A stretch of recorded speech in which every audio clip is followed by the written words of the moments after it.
শহরের বুকে চেন্নাইয়ের ব্যবসায়ীর কাছ থেকে প্রায় ৪৫ লক্ষ টাকা ছিনতাইয়ের অভিযোগ। মানিকতলা থানায় অভিযোগ দায়ের। শাহিল হামিদ নামে চেন্নাইয়ের ওই পিতলের ছাঁট ব্যবসায়ীর দাবি, 7 দিন আগে তিনি ব্যবসার কাজে কলকাতায় এসে এন্টালি ক্রিস্টোফার রোডের একটি হোটেলে ওঠেন। তিনি জানিয়েছেন, চেন্নাইয়ে নিরঞ্জন নামে এক ব্যক্তির সঙ্গে তার আলাপ হয়।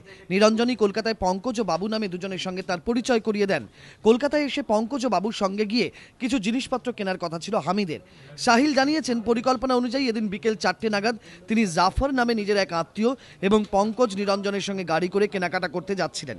তার অভিযোগ, উল্টোডাঙ্গার অরবিন্দ সেতুর কাছে একটি ট্যাক্সি এসে তাদের পথ আটকায়। ট্যাক্সি থেকে নেমে জনা কয়েক দুষ্কৃতী তাদের মারধর করে। তারপর প্রায় ৪৫ লক্ষ টাকা ভর্তি ব্রিফকেসটি নিয়ে ট্যাক্সিতে করে চম্পট দেয়। দুষ্কৃতীরা পঙ্কজকেও জোর করে তুলে নিয়ে যায় বলে অভিযোগ ওই ব্যবসায়ীর। মানিকতলা থানায় অভিযোগ দায়ের করা হয়েছে, তদন্ত শুরু করেছে পুলিশ। তবে প্রাথমিকভাবে পুলিশের অনুমান, গোটা বিষয়টাই পূর্ব পরিকল্পিত হতে পারে। পঙ্কজও এই ঘটনায় জড়িত থাকতে পারেন। তাকে তুলে নিয়ে যাওয়াটা পরিকল্পনারই একটা অংশ হতে পারে। তদন্ত শুরু হয়েছে। ময়ূক ঠাকুর চক্রবর্তী, এবিপি আনন্দ, কলকাতা।